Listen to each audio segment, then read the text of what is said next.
താൻ ആരാ? സുമതിനെ കാണാൻ വേണ്ടി വന്നതാണ് ശശിമുണ്ടൂര്. ഓ അത് കൊള്ളാം. നിങ്ങളൊന്ന് കേട്ട് നോക്കണം. 2 ആഴ്ചയായി സുമതി ഇവിടെ അഡ്മിറ്റ് ആയിട്ട്. ഇപ്പഴാ വന്നേക്കുന്ന ഒരു പണത്താവ്. അതിന് വേറെ കാര്യം ചേച്ചിയെ, ഞങ്ങളുടെ നാട്ടില് പാലക്കാട് മുണ്ടൂര് ദേവീക്ഷേത്രത്തിലെ ഉത്സവമാണ്. ഈ ഉത്സവം എന്ന് പറഞ്ഞു കഴിഞ്ഞാലേ 6 വർഷം കൂടുമ്പോഴതാണ്. സുമതര പ്രസവം എന്ന് പറഞ്ഞ വർഷം ഉണ്ടല്ലോ, അതിന് വലിയ പുതുമയൊന്നുമില്ല.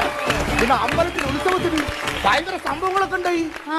ആന കടഞ്ഞിട്ടില്ലേ, സകലമാന ആൾക്കാർ ഓടി. അപ്പൊ ഈ ആനയ്ക്ക് പാപ്പാനല്ലേ? ആന്റെ പാപ്പനാണോ കുട്ടിച്ചനാന്നറിയില്ലേ, ഒരാൾ ആദ്യം ഓടുന്നു കണ്ടു. അപ്പൊ ഞാൻ ചെന്നിട്ട് ഇങ്ങനെ നോക്കി വെക്കുമ്പോ ആന മാതാളകി നിൽക്കാണ്.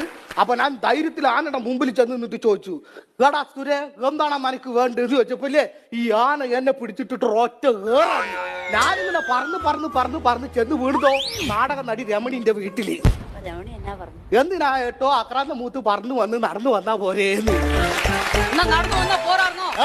നടന്നു പോയാ പോരായിരുന്നോ? മതിയായിരുന്നു, പക്ഷെ ആന സമ്മതിക്കണ്ടേ. അതൊക്കെ കഴിഞ്ഞിട്ടാണ് ഇങ്ങോട്ട് വന്നതേ.